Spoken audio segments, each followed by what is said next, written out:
My favorite part of any dim sum meal is always the soup dumplings. I love the burst of hot soup and the chewy wrapper and delicious pork filling. So today we're going to show you how to make them. Soup dumplings might seem like a really complicated thing to make, but it's really just 3 simple preparations all put together. You have the dough, the filling, and the soup. So now we're going to start by making the soup. The question everyone has about soup dumplings is how do they get the soup into the dumplings? Actually, it's just a super gelatinous soup base that's solidified and folded into the dumplings. So we're going to start with our pig foot, which is the first thing that goes in. Then we have pork bones, pork skin that we blanched, and we cut off some of the extra fat and then cut into thin strips. Then thinly sliced scallions, ginger, and Shaoxing wine. So then we add 8 cups of cold water and simmer until it's reduced into a thick, rich pork broth. I'm going to start with ground pork, and to this I'm going to add salt, sugar, which is like salt, a flavor enhancer, some finely grated ginger, finely grated garlic, toasted sesame oil, Shaoxing wine, soy sauce, some finely ground white pepper, and some chopped scallion. I'm going to start to turn the filling in a single direction, and I know that the filling is ready when it makes a light film on the side of the bowl. So this is our chilled soup base. Now I'm going to take a small knife and cut a very fine crosshatch pattern in the soup to make little cubes of gelled soup. It's basically pork jello at this point. So as the dumplings steam, this soup reliquefies and mixes with the pork in the filling and makes just a super rich, delicious broth. We're going to reserve a little bit of extra on the side to make sure that every dumpling is filled with soup. And now you're almost there, we just have to make the dough. We have all-purpose flour, very hot but not boiling water, and I'm just gonna basically work the flour until it kind of holds together in crumbly pieces. So I'm just gonna let this rest about 10 minutes.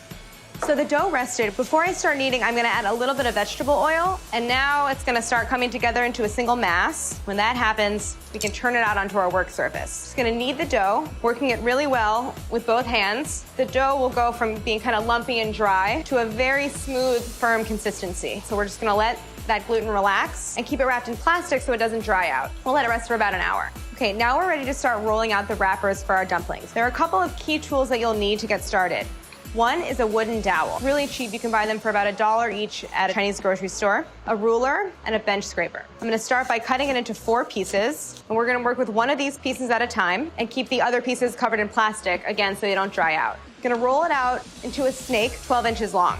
I'm gonna use my bench scraper to portion it into 12 even pieces, following the 1-inch guides. Now, the key to really perfectly formed dumplings is a very even wrapper. So to help us do that, I'm gonna take my thumb and press it into the cut side of each little piece. I'm gonna do this to all 12 pieces and dust them in a little bit of flour and wrap them in plastic.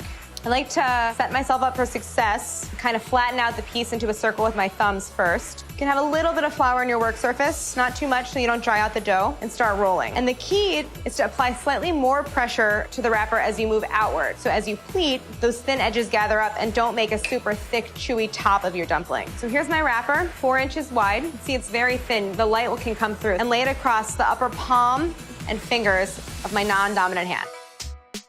I take and portion out about a tablespoon, lay it in the center of the wrapper, and take the back of the tablespoon measure and spread out the filling a little bit. You want to get a little bit of soup cubes in with it, and if you need a little extra, you can take some and just spoon it into the center of the filling. Now I'm going to start to pleat the wrapper. I'm going to pull the wrapper and give it a little bit of a tug to stretch the dough, and then fold it back in on itself to make a pleat. Then I'm going to rotate a little bit and do the same thing right next to it. Doesn't matter which direction you go, just want to rotate the dumpling, creating a series of pleats and pinching. And the object is to get 18, which is a lucky number in Chinese culture, but just do your best. 11 or 12 pleats is perfectly fine. Your dumpling will still taste great. And now I have a little bit of an air pocket in the center. I'm just rotating it, and this is going to work the filling up into the center. If you have air in the dumpling, it's going to expand as it steams and it can burst the dumpling. I'm just going to take all those edges and pinch them together to seal. Give it a little bit of a rotation. And there's your soup dumpling.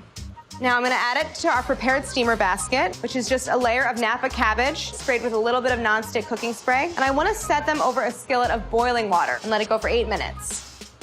While the dumplings are steaming, we're going to put together a super simple dipping sauce. So I'm going to start with black vinegar, which is the key ingredient. I'm going to add some thinly sliced scallions, a little bit of soy sauce, and some very thinly sliced fresh ginger. And that's it. You can't eat soup dumplings without it. So I just took the soup dumplings off the steamer. I'm going to show you how to eat them. I'm going to carefully lift one off of the steamer basket, dip it in a little bit of the sauce, and nibble a hole in the side to release the soup.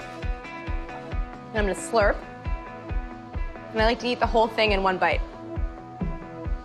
It's so good. So hopefully you see that making soup dumplings at home isn't so complicated. In addition to being one of your favorite things to eat out, they can be one of your favorite things to make at home. For this recipe and other kitchen weekend projects, go to bonappetit.com/this project.